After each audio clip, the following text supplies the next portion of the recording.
नमस्ते साथियों, कैसे हैं आप सभी लोग? आप सभी लोग मस्त होंगे, स्वस्थ होंगे और आपकी जो तैयारी चल रही होगी, बड़ी ज़ोरों-तोरों से चल रही होगी। क्योंकि मार्च में बिहार शिक्षक का एग्ज़ाम होने वाला है बीपीएससी के माध्यम से, ओके? तो डेली हम लोग इस चैनल पर बिहार शिक्षक से रिलेटेड लगातार प्रैक्टिस प्रश्नों को कर रहे हैं। देखिए साथियों, आप लोगों को कुछ इन्फॉर्मेशन बता देते हैं कि अगर आप लोग मॉक टेस्ट देना चाहते हैं, बीपीएससी के माध्यम से प्रश्नों को सेट किया गया है। एक वेबसाइट का लिंक दिया गया है नीचे। आप वहाँ पे जाइए उस वेबसाइट पर और वहाँ पे आपको बहुत सारे जो है बिहार शिक्षक गण के जो है प्रैक्टिस सेट मिल जाएँगे करने के लिए। फ्री में कर सकते हैं, उसमें कोई दिक्कत नहीं होगी, ठीक है? क्योंकि उसमें बहुत इम्पोर्टेंट क्वेश्चन को ध्यान में रखकर सेट किया गया है।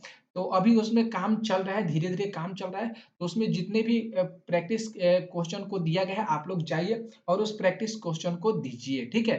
कुछ दिन में आप लोग को वहाँ पे करंट अफेयर्स के भी प्रश्न मिलेंगे प्रैक्टिस करने के लिए बिल्कुल फ्री में। तो आप लोग जाइए और इस चीज़ को जल्दी से जल्दी कीजिए, ठीक है? तो हम लोग डेली 50 प्रश्न करते हैं इस चैनल पर बिहार शिक्षक से से रिलेटेड, टीचर से एग्ज़ाम से रिलेटेड, ठीक है? तो आइए हम लोग स्टार्ट करते हैं प्रश्न पहला। यहाँ पे देख लीजिए जो प्रश्न पहला करे कि सर्व प्राचीन सेल समूह की आयु आँकी जाती है। तो ये किससे जो प्राचीन सेल समूह होते हैं, ये इसकी जो आयु होती है वह किससे आँकी जाती है? तो डी ऑप्शन को हम लोग यहाँ पे सही करेंगे यूरेनियम लेड विधि के द्वारा। यूरेनियम लेड विधि के द्वारा, ठीक है? इसकी जो आयु होती है आँकी जाती है, ठीक है? नेक्स्ट देखते हैं प्रश्न दूसरे नंबर पे। ध्यान से देखिएगा।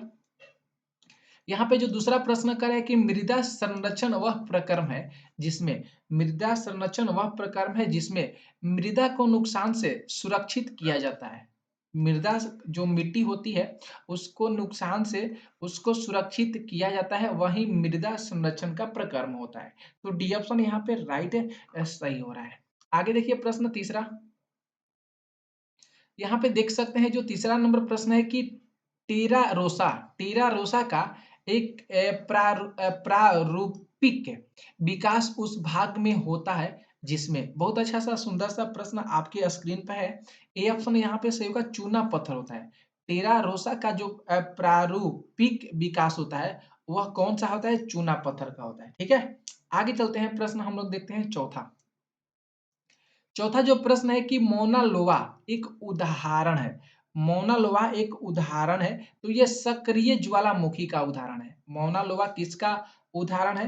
ध्यान में रखिएगा, तो सक्रिय ज्वालामुखी का उदाहरण है, ठीक है? कौन-सा? मोना लोवा, ठीक है? तो आप लोग को टेलीग्राम चैनल का लिंक भी नीचे दिया गया है, आप लोग उसको भी जॉइन कर सकते हैं। वहाँ पे जो-जो इन्फॉर्मेशन बिहार शिक्षक से रिलेटेड होती है, वहाँ पे आप लोगों को इन्फॉर्मेशन मिलती रहती है। तो आप लोग इस परिवार से जुड़िए और जितना हो सके आप लोग इस परिवार को बड़ा करने में ज़रूर मदद कीजिए, ठीक है? आगे चलते हैं प्रश्न 5 पे। यहाँ पे देख सकते हैं जो प्रश्न 5 है कि अवसादी शैलों के लिए निम्नलिखित में से कौन-सा कथन सत्य है?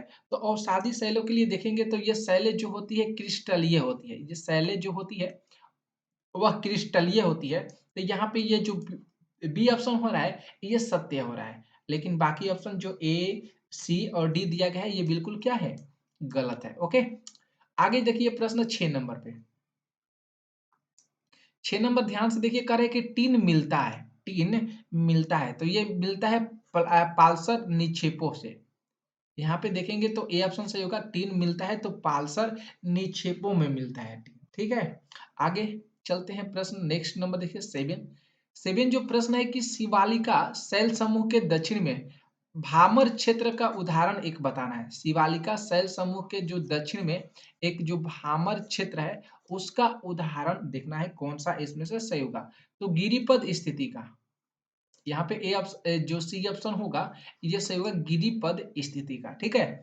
तो बहुत इम्पोर्टेंट प्रश्न है, बहुत इम्पोर्टेंट प्रश्न है क्योंकि हमारे जो हमने फेज़ 1 और फेज़ 2 की तैयारी भी कराए हैं बिहार शिक्षक के टीचर एग्ज़ाम क से रिलेटेड। आप लोग प्लेलिस्ट में उस वीडियो को देख सकते हैं, बहुत इम्पोर्टेंट वीडियो हुआ है और उसमें बहुत सारा मित्र साथी के द्वारा रिस्पॉन्स मिला है, क्योंकि उसमें बहुत सारे इम्पोर्टेंट प्रश्न कराए हैं और उसमें बहुत सारे विद्यार्थियों ने सफलता इस बार हासिल किया है।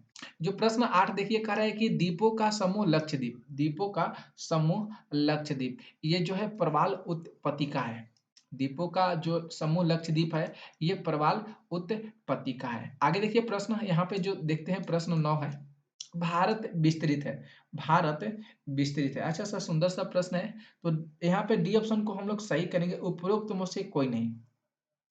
यहाँ पे देखेंगे उपरोक्त में से कोई भी ऑप्शन यहाँ पे जो दिया गया है ए बी सी में कोई भी ऑप्शन सही नहीं है, क्योंकि भारत का जो मुख्य भूमि है वह 8 डिग्री 4 मिनट 4 मिनट से लेकर 37 डिग्री बात करेंगे 6 मिनट उत्तरी अक्षांश से तथा दक्षिणी पूर्वी देशांतर तक के बीच विस्तृत है। तो यहाँ पे कोई भी ऑप्शन जो है ये सही नहीं हो रहा है। 10 देखिए प्रश्न, 10 नंबर जो प्रश्न है कि भारत का क्षेत्रफल संसार के क्षेत्रफल का 2.2% है, परंतु इसकी परंतु इसकी जो संपूर्ण मानव प्रजाति की 17% जनसंख्या है, परंतु जो इसकी संपूर्ण जो भी मानव प्रजाति है इनकी जो संख्या है कितना प्रतिशत है, 17% है। आगे देखिए प्रश्न 11 को, 11 नंबर देखिए ध्यान से प्रश्न है कि गंगा की जलोढ़ मृदा की गहराई भूमि सतह के नीचे लगभग कितनी मीटर तक होती है। तो ये जो लगभग होती है 600 मीटर तक होती है। कितनी मीटर तक होती है? ध्यान में रखिएगा, जो 600 मीटर तक जो होती है, ये गंगा की जो जलोढ़ मृदा की गहराई होती है, वह होती है भूमि से कितना मीटर की दूरी पर? तो 600 मीटर की सतह के नीचे होती है। ओके? आगे देखिए प्रश्न हम लोग देखते हैं 12 नंबर पे। ध्यान से देखिएगा। 12 जो प्रश्न है कि भारतीय मानसून मौसमी विस्थापन से इंगित होता है, जिसका कारण क्या होता है? इसका जो मुख्य कारण होता है वह स्थल और समुद्र का विभेदी टेम्परेचर, विभेदी जो तापमान होता है, इसी के वजह से भारतीय मानसून मौसमी विस्थापन से इंगित होता है। ठीक है? आगे देखिए प्रश्न हम लोग 13 देखते हैं। 13 नंबर ध्यान से देखिए प्रश्न करे कि तिब्बत में मानसरोवर झील के पास जिस नदी का स्रोत है, उस नदी का क्या नाम है? अच्छा सा प्रश्न है, तो उस नदी का नाम हो जाएगा ब्रह्मपुत्र नदी, सतलज नदी, सिंधु नदी। ये तीनों नदियां हैं। तो हम लोग यहाँ पे डी ऑप्शन को टिक करेंगे, उपरोक्त में से सभी जो होगा ये सही हो रहा है। ओके, आगे देखिए प्रश्न 14 नंबर प्रश्न को। यहाँ पे जो 14 प्रश्न करे कि हुंड्रू प्रपात निर्मित है, हुंड्रू प्रपात निर्मित है, तो ये स्वर्ण रेखा जो होती है, स्वर्ण रेखा लिखा गया है, इस तरह होता है स्वर्ण रेखा नदी पर। ठीक है, हुंड्रू प्रपात जो स्थित है ये किस रेखा पर स्थित है? तो स्वर्ण रेखा नदी पर स्थित है। आगे देखिए प्रश्न हम लोग 15 नंबर को देखते हैं। यहाँ पे देखिए जो 15 प्रश्न है कि हिमालय में हिम रेखा निम्नलिखित में से किसके बीच स्थित है? तो हिम रेखा जो हो जाएगा 4500 से लेकर 6000 मीटर पश्चिम में, 4500 से लेकर 6000 पश्चिम में जो है ये हिम रेखा स्थित है। ओके, आगे देखिए प्रश्न 16 नंबर। 16 प्रश्न है कि भारत की तटरेखा है कितनी किलोमीटर लंबी है भारत की तटरेखा? तो भारत की जो तटरेखा है 6100 किलोमीटर लंबी है। कितने किलोमीटर लंबी है? तो 6100 किलोमीटर लंबी है भारत की तटरेखा। आगे देखिए प्रश्न 17। 17 प्रश्न है यहाँ पे कि नकदी फसल में सम्मिलित इसमें से कौन सा नहीं है? नकदी फसल में इसमें से देखना है कि कौन सा शामिल नहीं है। तो देखेंगे तो गेहूं सही करेंगे, क्योंकि गेहूं तो रबी फसल है, गेहूं रबी फसल है, ये इसलिए ये नकदी फसल में नहीं हो जाएगा। ठीक है, और हाँ ठीक है, क्योंकि इसका जो फसल की बुआई होती है अक्टूबर नवंबर के महीने में बोई जाती है, जैसे जौ, चना, मसूरी, सरसों, बरसीम आदि ये सब जो है रबी फसल है। आगे देखिए प्रश्न 18 नंबर जो हो जाएगा कि भारत सर्वश्रेष्ठ उत्पादक एवं उपभोक्ता है किसका? तो भारत जो सर्वश्रेष्ठ उत्पादक है, उपभोक्ता है, ये जो हो जाएगा चाय का हो जाएगा। किसका हो जाएगा? तो चाय का हो जाएगा। ठीक है, क्योंकि वर्तमान में बात करेंगे तो भारत जो है विश्व में चाय का दूसरा सबसे बड़ा उत्पादक और उपभोक्ता वाला देश माना जाता है, क्योंकि यहाँ पे विश्व उत्पादन में 27% जो होता है चाय का उत्पादन होता है सबसे ज्यादा। ठीक है, तो ये ध्यान रखिएगा। और जो यूएसए है चाय का सबसे बड़ा उत्पादक पहला माना जाता है, प्रथम माना जाता है USA, United state of America. आगे देखिए प्रश्न 19 नंबर। 19 नंबर जो प्रश्न है कि भारत में खनिज पहचानिए उत्पादन में समृद्ध राज्य कौन कौन सा हो जाएगा? यहाँ पे ध्यान से देखना है प्रश्न को, और 19 में से बताना है प्रश्न में कि भारत में खनिज उत्पादन में समृद्ध राज्य को पहचाने। खनिज उत्पादन में, यहाँ पे कह लीजिए खनिज उत्पादन में समृद्ध राज्यों को पहचानिए, इस तरह का प्रश्न है। तो देखेंगे तो यहाँ पे जो ऑप्शन सी होगा ये सही होगा, झारखंड हो जाएगा। यहाँ पे खनिज मिलता है, लेकिन राजस्थान, मध्य प्रदेश और उड़ीसा उड़ीसा में नहीं मिलता है उतना।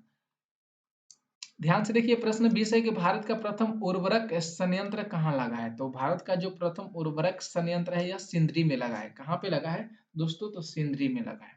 आगे 21 प्रश्न है कि यदि भारत की जनसंख्या में 2% वार्षिक दर से वृद्धि हो तो जनसंख्या आज की आबादी में दोगुनी हो जाएगी। अगले कितने वर्षों में जो है ये दोगुनी हो जाएगी? सुंदर सा प्रश्न आपके सामने है। तो ये जो हो जाएगी कितने वर्षों में? तो 40 वर्षों में जो है ये दोगुनी हो जाएगी। कितने वर्षों में दोगुनी हो जाएगी? तो 40 वर्षों में हो जाएगी। आगे देखिए प्रश्न 22 है कि भारत का सबसे अधिक जनसंख्या वाला शहर कौन सा है। तो मुंबई जो हो जाएगा, ये सबसे अधिक जनसंख्या वाला शहर है मुंबई। आगे 23 नंबर प्रश्न, 23 प्रश्न है कि निम्नलिखित में से कौन महाद्वीप क्षेत्रफल के अनुसार सबसे बड़ा है? कौन सा महाद्वीप क्षेत्रफल के अनुसार सबसे बड़ा है? तो अफ्रीका महाद्वीप जो हो जाएगा ये क्षेत्रफल के अनुसार सबसे बड़ा हो जाएगा। तो बी ऑप्शन यहाँ पे सही होगा। ओके, आगे देखिए प्रश्न जो 24 है कि साफ है, रात मेघीय रातों की अपेक्षा अधिक ठंडी होती है, क्यों होती है?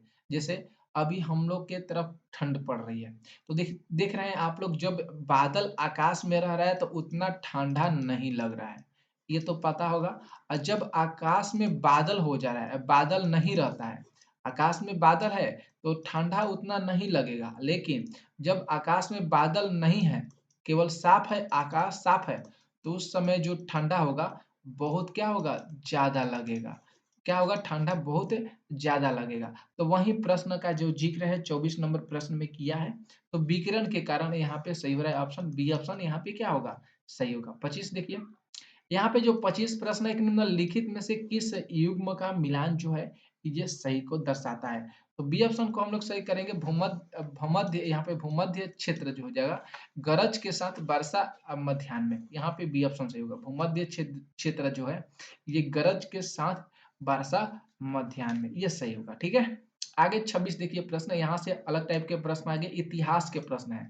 यहाँ से जो प्रश्न है दोस्तों इतिहास के प्रश्न है। हम लोग जो ऊपर किए हैं वो भूगोल के प्रश्न, ज्योग्राफी के प्रश्न किए हैं।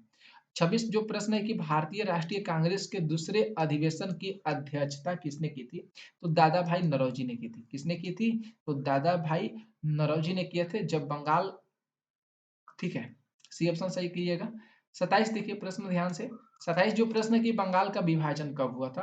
तो बंगाल का विभाजन 16 अक्टूबर 1905 ईस्वी को हुआ था। 16 अक्टूबर 1905 में हुआ था। ठीक है, और इसको जो है बंगाल विभाजन को 1911 में रद्द कर दिया गया था। 1911 में रद्द कर दिया गया था। ठीक है, आगे देखिए प्रश्न 28 नंबर, 28 प्रश्न है कि राष्ट्रीय आंदोलन में निम्न में से किसको नरम दलीय के तौर पर नहीं जाना जाता था? किसको नरम दलीय तौर पर नहीं जाना जाता था?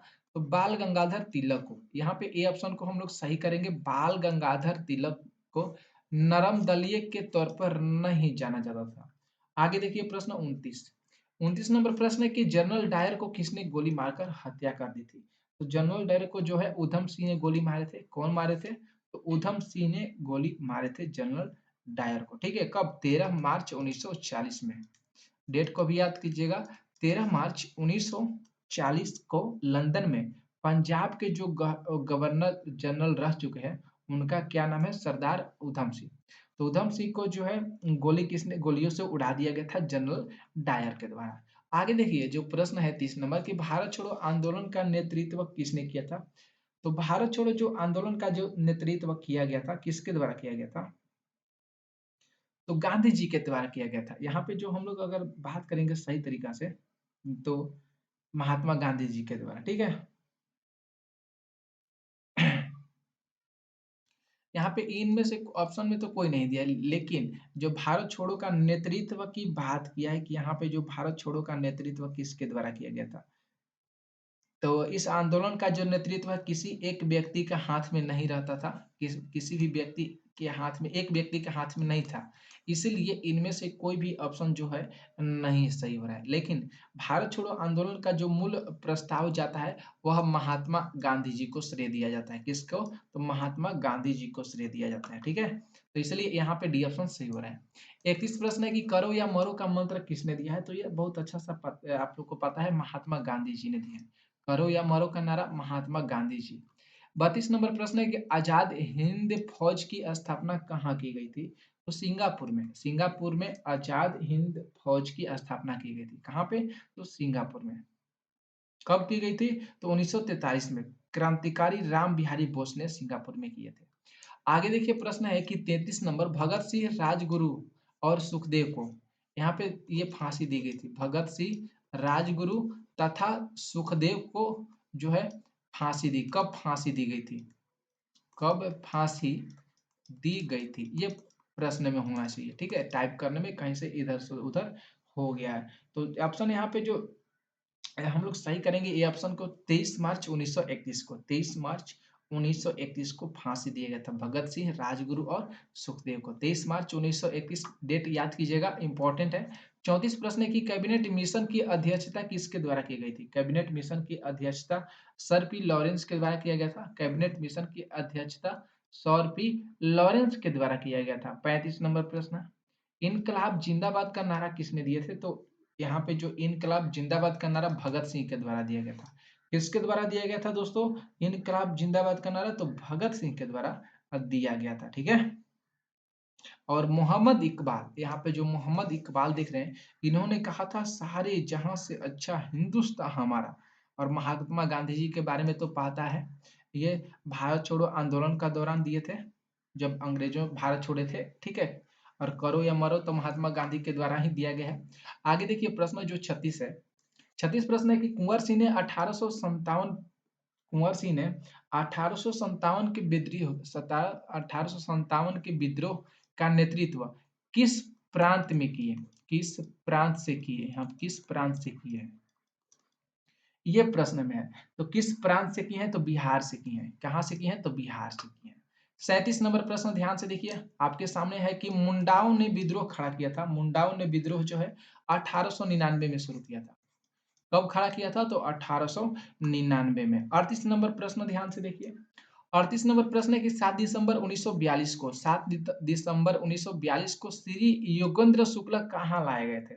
श्री योगेंद्र शुक्ल को जो है पटना में लाया गया था। कहाँ पे लाया गया था? तो पटना में लाया गया था। आगे देखिए प्रश्न 39 नंबर है कि निम्नलिखित में से किस अखबार का प्रकाशन पटना से होता था? तो इंडियन नेशन जो हो जाएगा यहाँ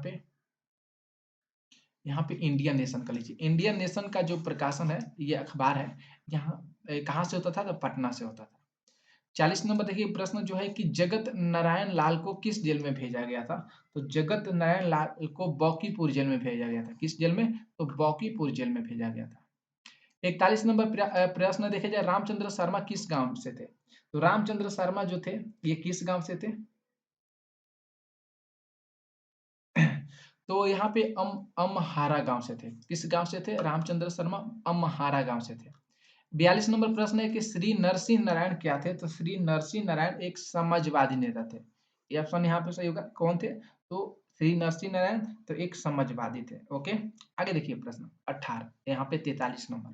43 प्रश्न है कि जयप्रकाश नारायण किस पार्टी से संबंधित है? तो ये समाजवादी पार्टी से संबंधित है। किस पार्टी से रिलेटेड है जयप्रकाश नारायण जी? तो समाजवादी पार्टी से रिलेटेड थे। आगे देखिए प्रश्न 44। 44 प्रश्न है कि ईसा पूर्व 6ठी सदी में विश्व की प्रथम गणतंत्रात्मक व्यवस्था कहाँ थी? गणतंत्रात्मक जो व्यवस्था थी वह वैशाली में थी। कहाँ पे थी? तो वह वैशाली में थी। ठीक है, जिसकी राजधानी क्या थी? वैशाली थी जनपद। जो ईसा पूर्व 6ठी शताब्दी में वज्जी जनपद में गणतंत्रात्मक व्यवस्था था, जहाँ पे इसकी राजधानी वैशाली थी। आगे देखिए 45 नंबर जो प्रश्न है कि चीनी यात्री हेनसोंग ने किस विश्वविद्यालय में अध्ययन किया था? चीनी यात्री हेनसोंग ने, तो चीनी यात्री जो हेनसोंग थे ये नालंदा विश्वविद्यालय में। डी ऑप्शन को हम लोग टिक करेंगे। ये 6 वर्ष की आयु में कितने वर्ष की आयु में? तो 6 वर्ष की आयु में ये नालंदा विश्वविद्यालय में ह्वेनसांग ने अध्ययन किया था और इस विश्वविद्यालय की अपनी मुद्रा थी कि जिस पर श्री नालंदा महाविहार जो है आर्य भिक्षु संघ संघे उत्तीर्ण था। ओके। 46 नंबर देखिए प्रश्न कि बिहार की पेंटिंग विद्या कौन सी थी? बिहार की पेंटिंग विद्या कौन सी थी? तो मधुबनी हो जाएगा। कौन सा हो जाएगा? मधुबनी। 47 नंबर प्रश्न देखिए ध्यान से। प्रश्न 47 है कि भारतीय राष्ट्रीय कांग्रेस का 1937 के अधिवेशन बिहार के किस शहर में हुआ है? तो फैजापुर में हुआ था। किसमें? फैजापुर में हुआ है। बी ऑप्शन को टिक करेंगे। ठीक है। आगे देखिए प्रश्न 48 नंबर। 48 नंबर प्रश्न है कि स्वतंत्रता पूर्वक बिहार में निम्नलिखित में से किसी एक वर्चस्वशाली जाति नहीं थी। वर्चस्वशाली जाति नहीं थी। तो यहाँ पे हम लोग देखेंगे तो कायस्थ जो हो जाएगा ये वर्चस्वशाली नहीं थी। ऑप्शन ए में लिख लीजिएगा भूमिहार कर लीजिएगा और बी में ऑप्शन में कर लीजिएगा राजपूत कर लीजिएगा। ठीक है, ये हो गया। तो सी ऑप्शन को हम लोग टिक करेंगे। 49 देखिए प्रश्न है कि बिहार में महात्मा गांधी के पूर्व सापेक्ष राष्ट्रीय सक्रियता की अनुपस्थिति इसके अभाव में देखी जा सकती है। किसके अभाव में देखी जा सकती है? तो रचनात्मक क्षेत्रीय अभिजन के अभाव में देखी जा सकती है। सी ऑप्शन सही होगा। और 50 प्रश्न है कि स्वतंत्रता पूर्वक बिहार में बड़े जमींदारों की राजनीतिक शक्ति बचाने का माध्यम क्या था? तो आर्थिक स्थिति को था। क्या था?